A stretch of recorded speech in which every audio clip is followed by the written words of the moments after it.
Secondly, he just wanted to pass his name card. So I refuted back and that and forth.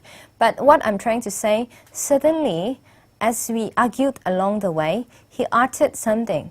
He said, "Do you know I am a lawyer?" He used that sentence, "Do you know I am a lawyer?" He was trying to use his coercion power or his expertise power to threaten me in that way. But for me, it's very funny. When you have a car accident, it has nothing to do whether you are a doctor or whether you are a lawyer. The fact is that you have knocked into someone's car and that you are responsible to the damages or for the repairment of the car. Now, that's how he tries to talk to me in that way. "Do you know I am a lawyer?" How did I reply back? I say, "So what if you are a lawyer?" Okay? So what? I got even angrier. That is not how anyone should speak to someone. Yeah? Now, the functions of power could be reward, to reward someone, to coerce someone means to threaten someone, expertise, to give more information, and referent power, how your parents have given you information, and also valid authority. Okay, valid authority. Here, valid means you are recognized by your society. Yeah? Now, inhibitions of power, be careful of powerful people. Now, because they have the ability to control over others, they possess freedoms in actions. Most often they think that they could do anything. Yeah? The lack of social constraint and also less careful or systematic in their social thoughts. They do as they like, okay? And no one is going to judge them because they are the one holding the power. And also inclined towards competitive behavior. They want to win over others, they want to be better, okay? Also to able to satisfy the personal goals, okay?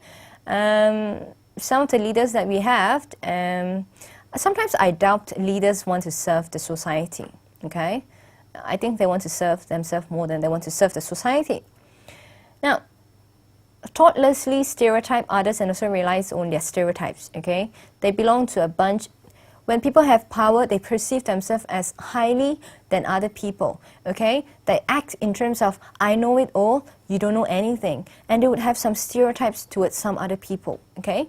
It takes courage for some people to be humble, to be to humble themselves and to know that even if they don't have the power, they act in terms of humble, in terms of respect towards other people.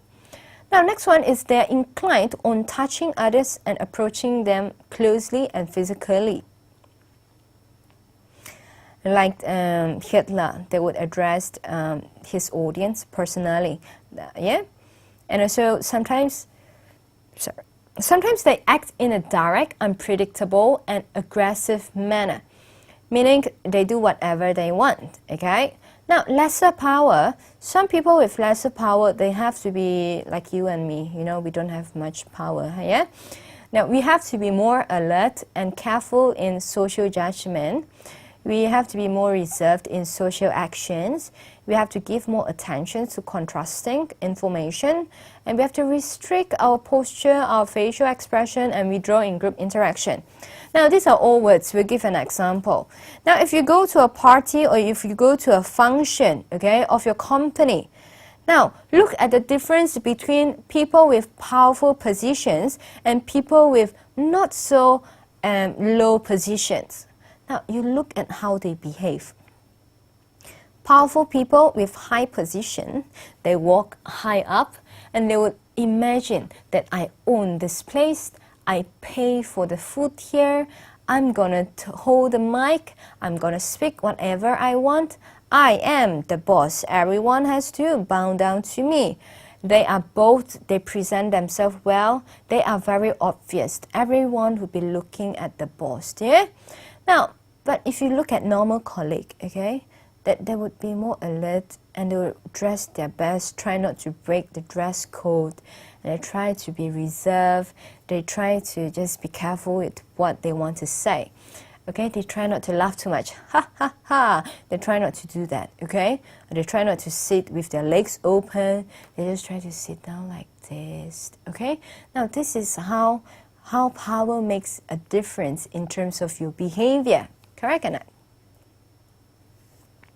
Now issues is some people, they do address themselves using title, and also from title you direct people. Now, what I'm trying to say that it is important to realize what power can do to us, okay? Many people nowadays, they're crazy about power and positions. They want to go to the best company with the best power so they can make all the decisions and they still feel good about themselves, okay? What I'm trying to say is that let's focus not onto big people, but let's focus on small people such as Gandhi. Gandhi do not have power at all.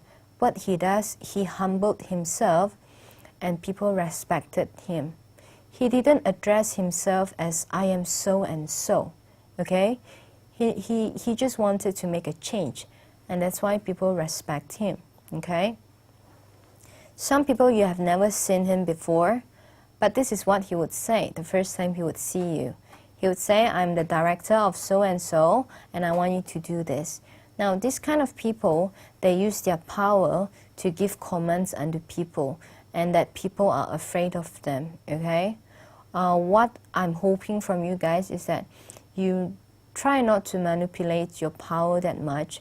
Try to show respect towards your subordinates, towards your children, towards your friends, and that people would respect you back more, yeah? I couldn't say that more because people today are more materialistic. We want to hold whatever that we want. We want to be better than other people. We want to hold the title that we have. We hope to become CEO, but we don't hope to become the toilet washer because that's the power that we have. Yeah? Next one, social dominance orientation. And this one means when we are in a society, we desire to see our own group dominate the other group, correct or not? In terms of a competition, of course, we always hope our group to win. In terms of running, of course, you hope you to win. Do you always hope other people to win?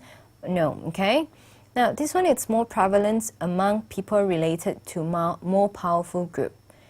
Now, between a very powerful group and a not so powerful group, now, if you see a social dominance orientation, it happens to a more powerful group.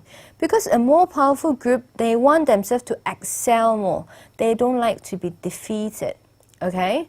But a less powerful group, they would say, as long as I have done my best, I think I've done my job. As long as I've improved over the time, I think I'm better this time. Okay, you don't hear this thing from a more powerful group. What they want is success, wins, and glory. That's it. There is no way you can give. There's no way you can give excuse or reasons. And you can look in terms of football. You look at the main 4 football teams. If they lose or they didn't hold the trophies, what happens? They expel the manager just like that. Because they just want to see results, they are not concerned of your reasons or your explanation. Now, but when you see the group of the lesser status, yeah, they will perform their best, okay? They will take time to mold up their positions, okay?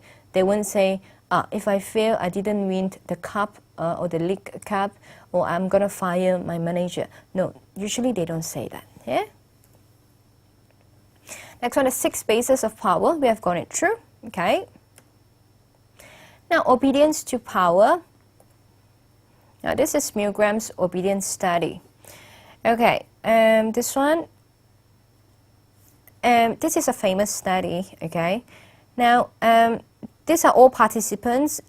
Some participants would be the person being tested, and some participants would be the one giving out the shock. A shock meaning electric shock, okay? The volt ranges from 15, which one is very mild shock, and also extreme, 450. 450 volts of electric shock could result in people fainting or screaming to ask you to get out, to let him or to let her get off of the place, okay? Now, if you noticed,